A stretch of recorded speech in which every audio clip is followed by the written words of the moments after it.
बिस्मिल्लाहिर्रहमानिर्रहीम। Second year का chapter number 18 हम आज डिस्कस करेंगे एटॉमिक स्पेक्ट्रा। सबसे पहला टॉपिक हमारे पास इस चैप्टर से है that is laser.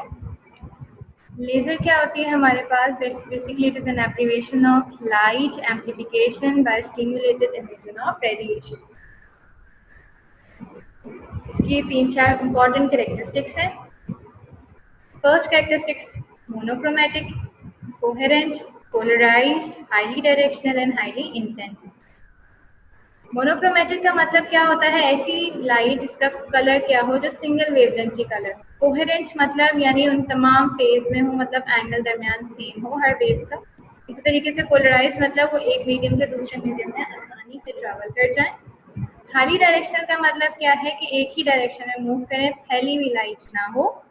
High intensity से मुराद होता है बहुत शिद्दत वाली लाइट। तो जो लाइट ये 500 प्रॉपर्टीज ओबे करती है तो हम कहते हैं कि वो लाइट क्या कहलाती है? Laser light. सबसे पहला फिनोमेना हमारे पास लेजर में आता है इंड्यूस एब्जॉर्प्शन। इंड्यूस एब्जॉर्प्शन कहते हैं ऐसा फिनोमेना जिसमें हमारे पास एटम ग्राउंड स्टेट से एक्साइटेड स्टेट की जानिब चला जाए जब हम उस पर कोई एक्सटर्नल एनर्जी प्रोवाइड करते हैं, like transition of atom from ground state to higher state on supply of energy externally। यानी ऐसा प्रोसेस जिसमें हम एटम ग्राउंड स्टेट से एक्साइटेड स्टेट पे चला जाए जब हम उस पर एक्सटर्नल एनर्जी प्रोवाइड करें। Second phenomena is spontaneous emission. Spontaneous emission क्या होता है? ऐसा प्रोसेस जिसमें एटम जब एक्साइटेड स्टेट में बैठा होता है तो वो वापस ग्राउंड स्टेट पर आ जाए बगैर हमारे अमल दखल के। स्पॉन्टेनियस मतलब ऐसा प्रोसेस जो खुद से हो जाए। Third process is very important that is stimulated emission. ये वो प्रोसेस होता है जब हमें लेजर मिलना शुरू हो जाती है। स्टिमुलेटेड इमिशन का मतलब होता है कि जब एटम अपने पास यहाँ से एक्साइटेड स्टेट से ग्राउंड स्टेट की जानिब आ रहा होता है तो वो अपने अंदर से some sort of energy emit out करता है, लाइक दिस, इसे आप फिगर में देख सकते हैं। तो this process is known as stimulated emission. कुछ इंपॉर्टेंट बातें जो आपने लेजर में याद रखनी है that is population inversion. Population inversion का मतलब क्या है कि ग्राउंड स्टेट से एक्साइटेड स्टेट की जानिब एटम्स का पॉपुलेशन ज़्यादा हो जाना। State of achieving more number of atoms in excited state then ground state, यानी एटम्स का ग्राउंड स्टेट से एक्साइटेड स्टेट में ज़्यादा हो जाना, पॉपुलेशन ज़्यादा हो जाना। इस तरीके से लाइफ टाइम की बात करेंगे तो लाइफ टाइम क्या है? ग्राउंड स्टेट का अलग, एक्साइटेड स्टेट का अलग होता है। तो लाइफ टाइम कहलाता है एक लिमिटेड अमाउंट के लिए एटम का स्टे करना। फिर एक्टिव मीडियम की हम बात करते हैं। बेसिक कंपोनेंट्स हैं हमारे पास ये लेज़र के। एक्टिव मीडियम की हम बात करते हैं। एक्टिव मीडियम क्या है? हमारे पास एक बेसिक मटेरियल होता है जिसमें एटम जब ग्राउंड स्टेट से एक्साइटेड स्टेट की जानिब जाता है तो लेजिंग एक्शन प्रोड्यूस होता है। फिर एक और हमारे पास टर्म है that is pumping source. Pumping source कहते हैं वो सोर्स जिसके हेल्प से आप एटम को ग्राउंड स्टेट से एक्साइटेड स्टेट पर भेज रहे हैं। बेसिकली आप ग्राउंड स्टेट से पंप करवा के कहाँ भेज रहे हैं? एक्साइटेड स्टेट में। तो वो पंपिंग सोर्स कहलाती है। एटम का पंप अप होके ग्राउंड स्टेट से एक्साइटेड स्टेट पर चले जाना that is known as pumping source. Optical resonator से मुराद क्या है? वो मिरर्स जो हमारे पास मीडियम के अंदर मौजूद होते हैं जिनसे लाइट रिफ्लेक्ट बैक करती है और एंड में हमें लेजर्स मिलती हैं। You can see the phenomena. ये एटम हमारा ग्राउंड स्टेट पे बैठा हुआ है, ये हमारी एक्साइटेड स्टेट, ये हमने एक्सटर्नल लाइट प्रोवाइड की, atom goes up to the excited state and get back to the ground state. Similarly अब आप एटम को देखें, हमारे पास इसी तरीके से 3 स्टेट्स हैं। एटम हमारे पास ग्राउंड स्टेट पे है, फिर हमने एक्सटर्नल एनर्जी प्रोवाइड की, एटम चला गया एक्साइटेड स्टेट पे। एक्साइटेड स्टेट पे कुछ टाइम के बाद वो आएगा सेकंड स्टेट की जानिब दैट इज मेटास्टेबल स्टेट, और मेटास्टेबल पे आते हुए अपने अंदर से some sort of photons release करेगा। वहाँ से जब वो वापस आएगा तो आते हुए लास्ट में एक फाइनल रेडिएशन एमिट आउट करेंगे जो रेडिएशन समहाउ लेजर्स प्रोड्यूस करती है।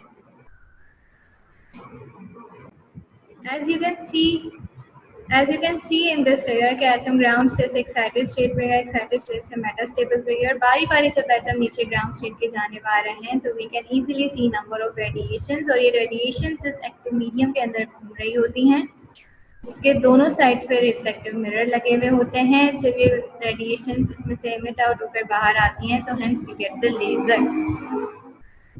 Second topic of today's chapter is ruby laser. Ruby laser एक लेजर की ही एक काइंड है। रूबी लेजर को हम सॉलिड स्टेट लेजर कहते हैं, जिसकी वजह से इसे रूबी लेजर क्यों कहते हैं, क्योंकि रूबी क्लस्टर से बना हुआ होता है और इसकी वेवलेंथ, क्योंकि बहुत इंपॉर्टेंट बात आपको याद रखनी है, दैट इज 94.3 नैनोमीटर्स। इसकी कंस्ट्रक्शन में हमारे पास क्रिस्टल यूज हुआ होता है Cr3 जो हमारे पास ग्राउंड स्टेट पे पड़ा हुआ होता है। वर्किंग के लिए अगर हम काम करें, बात करें तो इट इज 3 लेवल लेजर। आप यहाँ देख सकते हैं 3 लेवल लेजर है। वही वाली बात है, एज इट इज वही स्टेप्स हम फॉलो करेंगे कि एटम ग्राउंड स्टेट पे थे, उनको हमने एनर्जी प्रोवाइड की, वो एक्साइटेड स्टेट की जानिब चले गए। जब एक्साइटेड स्टेट से रिटर्न होकर आए तो वो मेटास्टेबल स्टेट पे गए और मेटास्टेबल स्टेट पे स्पेसिफिक अमाउंट ऑफ टाइम करने के बाद वो कहाँ आ रहे हैं, नीचे ground state. You can easily read out here कि मैंने लिखा हुआ है when light energy is supplied to the laser medium, the electrons in energy state ground state gains enough energy and jumps into pump state. हमारे पास metastable state का जो time period होता है वो होता है 10⁻⁻8 और एक्साइटेड स्टेट का टाइम होता है 10⁻⁻3। This is the basic figure of ruby laser. Ruby laser के भी इसी तरीके से एंड्स पे 2 मिरर्स लगे हुए होते हैं और फ्लैश ट्यूब होती है। इस तरीके से लाइट जब पास आउट होती है तो we get the final laser. Ruby laser का जो कलर होता है वो होता है रेड कलर। थर्ड टॉपिक आज का हमारे पास है दैट इज एक्सरेज। एक्सरेज के बारे में पढ़ें तो एक्सरेज को कहते हैं रोइंगटन रेज। क्यों? क्योंकि ये विलियम रोइंगटन ने डिस्कवर की। इसकी हमारे पास फ्रीक्वेंसी की रेंज होती है 3 एक्सपोनेंट 16 से 3 एक्सपोनेंट 19। वेवलेंथ के लिए काम करें तो इसकी वेवलेंथ होती है 0.01 से 10 नैनोमीटर्स। एक्सरेज प्रोड्यूस कैसे होती हैं? एक्सरेज को प्रोड्यूस किया है हमने एक वैक्यूम में। जब एक टंगस्टन फिलामेंट लेते हैं उस पर हम जब हीट अप करते हैं तो इलेक्ट्रॉन्स निकल के फॉल्ट की जानिब जमा होने लगते हैं और इस दौरान कुछ रेडिएशन इमिट आउट होती हैं और ये रेडिएशन कहलाती हैं X-rays. This is known as the production of X-ray. Characteristics of X-rays की बात करें तो एक्सरेज हमारे पास 3-4 तरह की होती हैं। Alpha X-rays, beta X-rays, gamma X-rays. तो सबसे पहले आसान लफ्जों में अगर हम समझें तो कुछ ऐसी कहानी है कि जब एटम इलेक्ट्रॉन आपका के शेल से बाहर निकल जाए तो उसकी जगह को फिल करने के लिए कोई भी ऊपर से एक इलेक्ट्रॉन आएगा। सपोज करें वो एल शेल से आके जंप करता है के शेल की जानिब। तो जब कोई इलेक्ट्रॉन एल शेल से आके के शेल की जानिब जंप करता है तो हम उसे कहते हैं के अल्फा एक्सरेज। देखें एल शेल कौन सा है, नंबर है दूसरा, के शेल कौन सा है 1। मतलब जब दूसरे शेल से पहले शेल में आके वैकेंसी फिल की जाए तो वो एक्सरेज कहलाती हैं के अल्फा एक्सरेज। इसी तरीके से हो सकता है कोई थर्ड शेल से आके जगह फिल करे, यानी जब थर्ड से कोई फर्स्ट में आके वैकेंसी फिल करे तो वो कहलाती हैं के बीटा एक्सरेज। इसी तरीके से सपोज करें कि एल शेल से कोई इलेक्ट्रॉन रिप्लेस हुआ है तो अब उसके ऊपर के शेल्स आके उसकी जगह फिल करेंगे। तो अगर एल एंड दूसरे शेल की में वैकेंसी खाली है तो अगर तीसरा शेल आके दूसरे शेल की वैकेंसी फिल करे तो वो कहलाएगा एल अल्फा एक्सरेज। जिसकी वैकेंसी होती है नाम हमेशा उसी का आता है।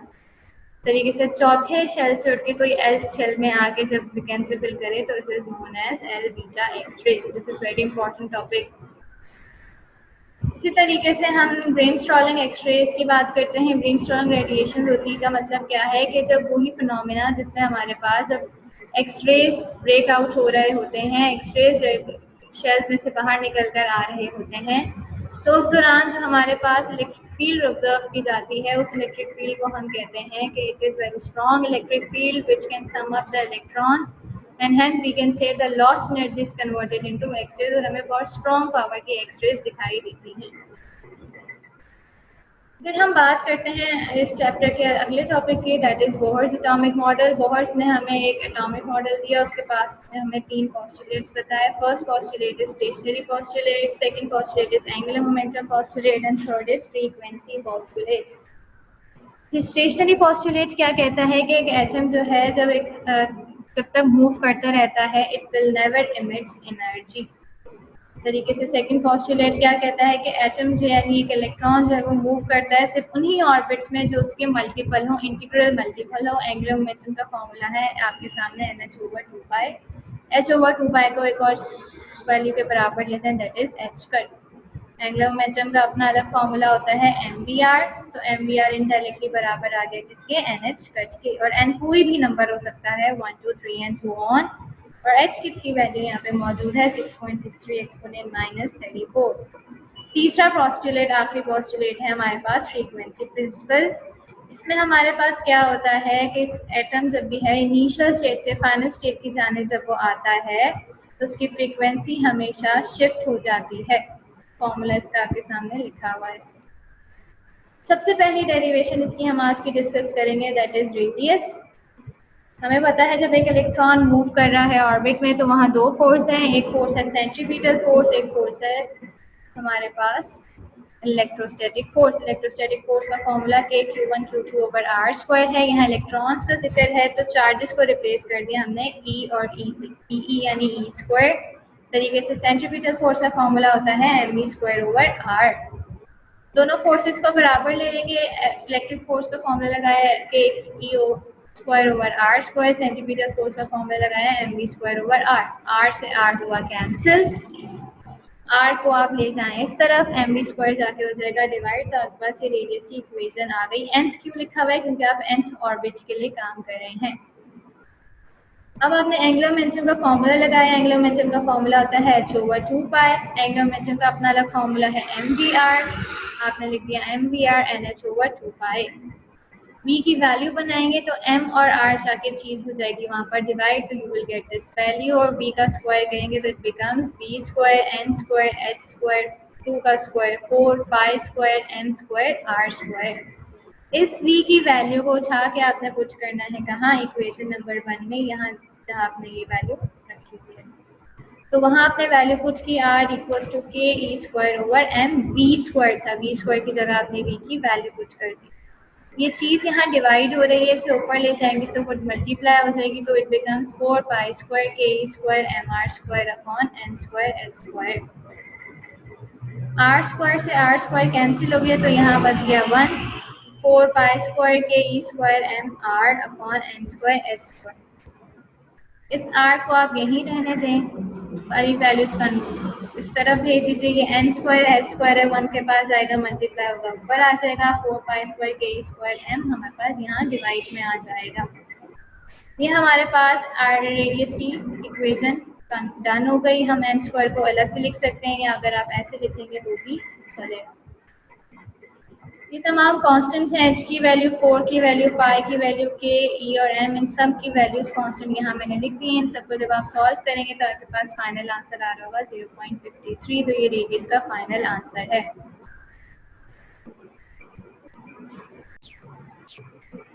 अच्छा जी, तो अब हम बात करते हैं एनर्जी ऑफ हाइड्रोजन एटम की। हमें फॉर्मूला पता है इलेक्ट्रोस्टैटिक फोर्स का, क्या फॉर्मूला होता है हमारे पास 1/4 पाई ई naught E into R square. हमने फॉर्मूला लिख दिया, ई को हमने ई स्क्वायर बना दिया यहाँ पे, डन। यहाँ तक हमें पता है कि दोनों फोर्सेस अवेलेबल होती हैं जब इलेक्ट्रॉन रोटेट करता है, तो एफ ई बराबर है एफ सी के। हमने एफ सी का फॉर्मूला लिख दिया m v square over r. दोनों फॉर्मूलाज को हमने बराबर ले लिया। आर स्क्वायर से आर कैंसिल हो गया तो बचेगा m e square equals to 1/4 pi E naught e square over r. Energy के लिए हम काम कर रहे हैं, हमने डिवाइड करवा दिया 2 को on both side, right hand side पे भी लेफ्ट हैंड साइड पे भी, तो ये बन गया हाफ एम वी स्क्वायर। और ये जब हमने 2 डिवाइड कराया तो 4 2 जा 8 बन गया। हाफ एम वी स्क्वायर बंद होता है काइनेटिक में, तो हमने इसे काइनेटिक में बंद कर दिया और ये बन गया ई स्क्वायर ओवर 8 पाई ई नॉट ई आर। ये हो गई काइनेटिक एनर्जी। अब हम काम करेंगे पोटेंशियल के लिए, फिर दोनों को ऐड अप करेंगे तो we get the final energy. Potential का फॉर्मूला होता है हमारे पास पोटेंशियल एनर्जी ऑफ चार्ज का माइनस क्यू वी। क्यू यहाँ पे इलेक्ट्रॉन से रिप्लेस करेंगे क्योंकि इलेक्ट्रॉन का जिक्र है हमारे पास, और वी क्या है, इलेक्ट्रिक पोटेंशियल। इलेक्ट्रिक पोटेंशियल का फॉर्मूला होता है के क्यू ओवर आर। के की वैल्यू होती है 1/4 पाई ई नॉट, क्यू हमने रख लिया, आर रख लिया, क्यू को रिप्लेस कर दिया हमने ई से, तो हमारे पास वी की फाइनल वैल्यू आ गई 1/4 पाई ई naught E over R. Potential की वैल्यू को उठा के ऊपर पुट करेंगे, माइनस का माइनस आ गया, क्यू की जगह ई आ गया, और ये बी की फाइनल वैल्यू जो आपने डाली थी वो यहाँ पर प्लेस कर दी, ई स्क्वायर हो जाएगा। And this is your final potential energy की वैल्यू। काइनेटिक एनर्जी आ गई, पोटेंशियल एनर्जी आ गई, तो हम इसको टोटल करेंगे। टोटल के लिए फॉर्मूला होता है kinetic energy plus potential energy. Kinetic का आंसर रखा और पोटेंशियल का आंसर रखा, प्लस माइनस माइनस हो गया। एलसीएम लेंगे तो आपके पास h/e0 आंसर आ गया। ऊपर एलसीएम में आपके पास क्या आएगा, e² minus 2e²। 1 minus 2 will become -1, तो आपके पास -1e² आ गया h/e0 r। यहाँ तक कोई प्रॉब्लम? आपने r के साथ क्या लगा दिया, n, क्योंकि आप nth ऑर्बिट के लिए काम कर रहे हैं। फिर आपको पता है रेडियस का अपना आपने वैल्यू निकाली थी पार्ट 1 में, आपने वो वैल्यू यहाँ सेंस करके लिखी और जहाँ फॉर्मूले में रेडियस आ रहा था इस जगह आपने ये रेडियस की वैल्यू पुट करनी है। फॉर्मूला है -1/8πe0 ये आपने रेडियस की वैल्यू पुट कर दी। ये चीज़ पूरी यहाँ डिवाइड हो रही है, इसे ऊपर ले जाएंगे तो ये जाके हो गई मल्टीप्लाई। 4 1 4 4 2 8, तो ये आपस में हो जाएंगे कैंसिल। π² से पाई भी आपस में कैंसिल हो जाएगी। रेस्ट ऑफ द चीज़ें ऊपर जाके मल्टीप्लाई हो जाएंगी। अब आप सॉल्व करेंगे, e² e4 बनेगा, पाई का पाई आ जाएगा, m का m आ जाएगा और k आपने एज इट इज लिख दिया। रेस्ट ऑफ द तमाम चीज़ें डिवाइड में एज इट इज साथ चल रही हैं। k की वैल्यू होती है 1/4πe0, आपने k की वैल्यू लिख दी 1/4πe0। 4 2 का क्या होता है 8, तो आपने ले लिया 8। e0 क्या बनता है e0², बाकी n² h² as it is आ गया और पाई से पाई हो गया कैंसिल, ऊपर आ गया e4n। n² को आप सेपरेट करके लिख दो, नहीं भी लिखोगे तो कोई इशू नहीं है। ये तमाम कॉन्स्टेंट्स वैल्यूज हैं, आपको मैं प्रीवियस स्लाइड्स में बता चुकी हूँ इनकी वैल्यूज पुट करेंगे तो you will get 13.6 electron volt. Electron volt में कैसे, जो आंसर आपका आ रहा होगा उसको आपने डिवाइड करना है किससे, 1.6 एक्सपोनेंट -19 से। जूल से इलेक्ट्रॉन वोल्ट में जाने का तरीका होता है, then you will get 13.6। This is energy final answer. Last derivation of this topic is wavelength. Wavelength हमारे पास फॉर्मूला हमें पता है, एनर्जी का फॉर्मूला क्या होता है, initial energy minus final energy. और एनर्जी का हमने फाइनल आंसर क्या निकाला हुआ है 13.6/n²। बारी बारी यहाँ पे पुट करेंगे। एनर्जी की जगह मैंने लगा दिया HF, क्योंकि एनर्जी बराबर होती है किसके, HF के। इनिशियल एनर्जी की वैल्यू डालेंगे तो 13.6/n² है, इनिशियल के लिए काम करें तो Ni हो जाएगा। जब EF की जगह डालेंगे तो NF² हो जाएगा। माइनस माइनस प्लस हो जाएगा अगले स्टेप में। दोनों में कॉमन क्या आ रहा है 13.6, आपने 13.6 कॉमन ले लिया, अंदर क्या बचा -1/Ni² प्लस 1/NF का स्क्वायर। रिप्लेस करते हैं, पॉजिटिव वैल्यू पहले आ जाएगी, नेगेटिव वैल्यू बाद में आ जाएगी। You will gate 1/NF² minus 1/Ni²। आपने दोनों साइड्स पे डिवाइड करवाना है, HC से आपने HF को भी डिवाइड करवाया HC से, और इस वाली इक्वेशन को भी डिवाइड करवाया H से। H से H कैंसिल हो गया, F/C बच गया, बाकी पूरी टर्म एज इट इज आ गई। हमें पता है frequency upon speed of light बराबर होता है 1/λ के, तो हमने ले लिया 1/λ 13.6 HC, बाकी पूरी टर्म एज इट इज आ गई। इसे इक्वेशन 1 कहें।